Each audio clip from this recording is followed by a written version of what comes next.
आज की रैली में आपके लिए सबसे महत्वपूर्ण बात क्या, और जो आरोप अखिलेश यादव लगा रहे हैं कि उनकी सांठगांठ है जारी, इसीलिए हैं वो कत्ल करने वालों के आभारी, कैसे जवाब देंगे सुरेश जी? मेरी आवाज आ रही है? जी बिल्कुल, आपकी आवाज हमेशा आती है जी। देखिएगा, पहले तो मैं आप सब लोगों का तहे दिल से शुक्रिया करता हूं, मीडिया वालों का, कि आज हकीकत दिखाने का प्रयास किया है। और फिर उसी के साथ साथ आपके लोकप्रिय चैनल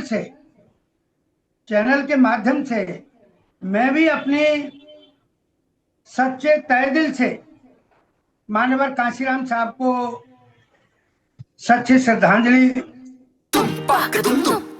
अरे श्रीमती जी, कुछ तो सस्ता लो, बचत करो। नहीं श्रीमान जी, सब बढ़िया लो, रहने दीजिए। इसमें क्या खास बात है? थोड़े में ज्यादा स्वाद, यही तो है इसकी खास बात। वाह मामा, क्या स्वाद है। अरे मेरे राजा, प्योर मसाला अर्पित करता हूं।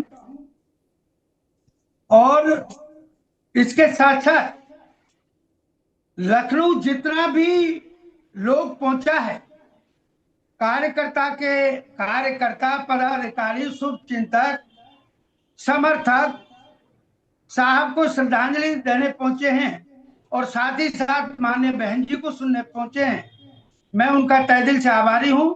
और दिल्ली प्रदेश यूनिट की तरफ से जो आह्वान किया गया, दिल्ली के जो हमारा दलित प्रेरणा स्थल है, सबसे पहला हमारा मुख्य कार्यालय रहा है, वहां पर दिल्ली प्रदेश के जितने भी साथी लोग पहुंचे श्रद्धांजलि अर्पित करने और अपने प्रादेशिक नेताओं को सुनने के लिए। ठीक है सुरेश जी, अब इससे बाहर आ जाइए, अब इससे बाहर आ जाइए, आप मूल सवाल जहां तक जो आपका मूल प्रश्न है, अपने अधिकार को मांगना या किसी के सामने रखना या अपने अधिकार के प्रति दूसरे को चेताना कि इस काम को पूरा करो, कोई साठगांठ नहीं होती है। वो इस तरह के माध्यम से साठगांठ करते होंगे, तब उनको अपनी बात याद आ रही है। ऐसा कुछ भी नहीं है, क्योंकि इन लोगों ने तो पूरा इस तरह का काम किया था जो माननीय बहन जी ने भी अपनी बातों में बोला। हमने अपने संत महापुरुषों के नाम पर जिलों के नाम रख के इन्होंने उनको बदलने का काम किया, तो जनता का दिल दुखाया, बहुजन समाज का दिल दुखाया, और सर्व समाज में से भी जो लोग बसपा को चाहते हैं, विचारधारा को पसंद करते हैं, उनका भी दिल दुखाया। और ब्रजेश पाठक जी ने जो बात कही है उसमें कहाँ अतिशयोक्ति है। ब्रजेश पाठक जी हमारे सांसद रहे, मेरे साथ दिल्ली प्रदेश में चुनाव कराने आए हैं। आज वो बीजेपी में चले गए तो क्या हुआ, आज वहां पर उप मुख्यमंत्री बन गए तो क्या हुआ। दिल में तो आदर मान सम्मान रहता है ना।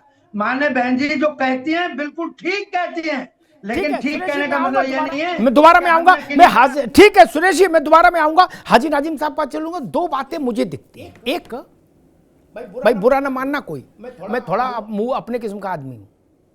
सपा, कांग्रेस और भाजपा, मेरी निकट उसकी स्मृति में कोई भी इतना बड़ा जलसा लखनऊ में नहीं कर पाया ना, कोई नहीं कर पाया,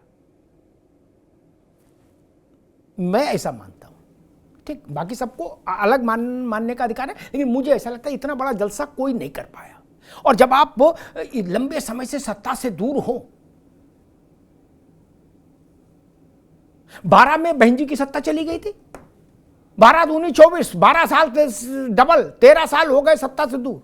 विधानसभा में एक आदमी, लोकसभा में एक भी नहीं, और तब इतनी भीड़ जुटा देना, ये काम सपा भी नहीं कर पाई, कांग्रेस भी नहीं कर पाई और भाजपा भी नहीं कर पाई लखनऊ में। अभी एक विषय हाजी नाजिम साहब, और दूसरा एक विषय ये कि जो कहा जा रहा है सांठगांठ, कि भाई बसपा की सांठगांठ है, तो मायावती ने तो आज कहा कि मैं सांठगांठ नहीं करती, न मैं छुप के कोई काम करती हूं, मैं जो करती हूं डंके की चोट पे करती हूं। कैसे देख रहे हैं इस पूरे परिदृश्य को हाजी नाजिम? हाँ अमिताभ जी, देखिए जिस तरीके से लखनऊ के अंदर रैली आयोजित हुई, वहाँ पर दूर दराज से आए, ख़ासतौर पर मेरे मुस्लिम समाज उसमें शामिल था, और मुस्लिम समाज की तादाद बहुत थी, क्योंकि मैं लखनऊ से ही आ रहा था तो मैंने देखा था मुस्लिम समाज की बड़ी तादाद थी। लेकिन मैं उस मुस्लिम समाज की तादाद को देख के मुझे लगा कि शायद अब हिस्सेदारी की बात होगी, या मुस्लिम समाज को हिस्सेदारी में भी हिस्सा मिलेगा, ऐसा हम लोगों को लगा कि जिस तरीके से यहाँ पर मुस्लिम समाज ने अपनी उपस्थिति दर्ज कराई। वोट तो सबको चाहिए अमिताभ जी, यहाँ पर चाहे सपा हो, भाजपा हो, बसपा हो या कांग्रेस हो, लेकिन कभी मुस्लिम समाज के हितों की बात नहीं करती है, कभी भी मुस्लिम समाज को उसके हिस्सेदारी की बात नहीं करती है। हमेशा दरी कैसे बिछानी है ये मुस्लिम समाज का इस्तेमाल सब पार्टियों पे आता है। मुस्लिम समाज को कब अनदेखा करना ये सब पार्टियां जानती है। लेकिन मुस्लिम समाज जिस तरीके से आज बहन जी के साथ खड़ा नजर आया, तो मुझे लगता है कि 2027 के अंदर हो सकता है कि बहन जी ने मुस्लिम समाज को हिस्सेदारी देने के लिए एक मन बना लिया होगा। जिस तरीके से 6 कुर्सियां पड़ी हुई थी वहां पे, देखिए अभी आपने बताया कि ठाकुर, ब्राह्मण और मुस्लिम समाज के ये 6 बंदे मौजूद थे, तो मुझे लगता था कि कहीं ना कहीं मुस्लिम समाज को अब उसकी असल जगह देने की तैयारी चल रही है, सिर्फ दिखावे के लिए। असलियत तो 2027 के अंदर होगी। और दूसरी बात मैं ये कहना चाहता हूं, बड़ी जिम्मेदारी के साथ कहता हूं कि मुसलमानों को तो हर पार्टी ने छाला, चाहे किसी ना किसी बहाने से, लेकिन मुसलमानों के साथ जब कोई भी इस तरीके की घटना घटती है, चाहे उसके घरों पे बुलडोजर चले या उसके किसी भी धार्मिक स्थल को नुकसान पहुंचाने की कोशिश हो, कोई उसके साथ खड़ा नहीं होता। लेकिन हाँ, बाद में ये कहते हैं कि हम मिलने के लिए जा रहे। भाई आप पहले कहाँ थे? आपने पहले उस समाज को क्यों अपने साथ खड़ा करके उसके हिस्सेदारी या उसकी सुरक्षा की बात क्यों नहीं करी? और भाजपा तो हमेशा कहती है कि सबका साथ, सबका विकास, सबका प्रयास, सबकी बात करती है, और करनी भी चाहिए, क्योंकि उत्तर प्रदेश के अंदर योगी जी की सरकार है। लेकिन उसी योगी जी की सरकार में जब यहां पर फतेहपुर को अलग कर दिया जाता है, बरेली को साथ में लिया जाता है, तो यह थोड़ा सा चिंता का विषय बन जाता है। और इस पे तो मैं ये कहना चाहता हूं कि मैं उत्तर प्रदेश के योगी जी जो मुख्यमंत्री हैं, बड़े तेजस्वी हैं, उनको मुस्लिम समाज को भी वही दर्जा देना चाहिए जिसके वो असली हकदार हैं। जी मैं कपीश भाई के पास चलूं, उससे पहले एक बात याद दिलाऊं, हिस्सेदारी की बात आई तो 2017 का चुनाव था, बहन जी ने शायद 100-125 मुसलमान उतार दिए, ठीक, इतनी हिस्सेदारी दे दी जितने मुसलमान थे नहीं जनसंख्या के हिसाब से। भाई कहीं 27% मुसलमान तो है ना यूपी में, क्या, लेकिन उन्होंने 27-28-30% हिस्सेदारी दे दी। तो समाजवादी पार्टी ने कहा कि हमें हराने के लिए मुसलमान उतार दिए, लो ये भी तो समस्या है। तब कहा गया कि जहां जहां मुसलमान मायावती ने उतार दिया वहां वहां हार गए, ओ भाजपा की सरकार बन गई। अब वो ना दे मुसलमान को टिकट तो हाजी नाजिम नाराज, अब मुसलमान को टिकट दे तो सपा नाराज, बोले तुम मुसलमान क्यों लड़ा रहे? तो कहां जाए वो? हाथी को चुनाव लड़ाए नहीं ना, आदमी को लड़ाएंगे ना, आदमी को लड़ाने में नाराजगी। कपीश जी, उन्होंने बहुत कड़े शब्द का इस्तेमाल किया मायावती ने। उन्होंने कहा कि ये लोग दोगले हैं, इस शब्द का इस्तेमाल मायावती ने मंच से किया, और उन्होंने इस बात को स्थापित करने में पूरी ताकत लगाई कि अखिलेश यादव के, सपा के, पीडीए का बहुजन से कोई लेना देना नहीं, काशीराम का और मेरा जो बहुजन समाज है उसका इस पीडीए से कोई लेना देना नहीं। और उनका बहुजन समाज क्या है उसकी एक उन्होंने झलक दी, ब्राह्मण, ठाकुर, पिछड़ा, दलित और मुसलमान, बोले ये है हमारा बहुजन। कपीश जी,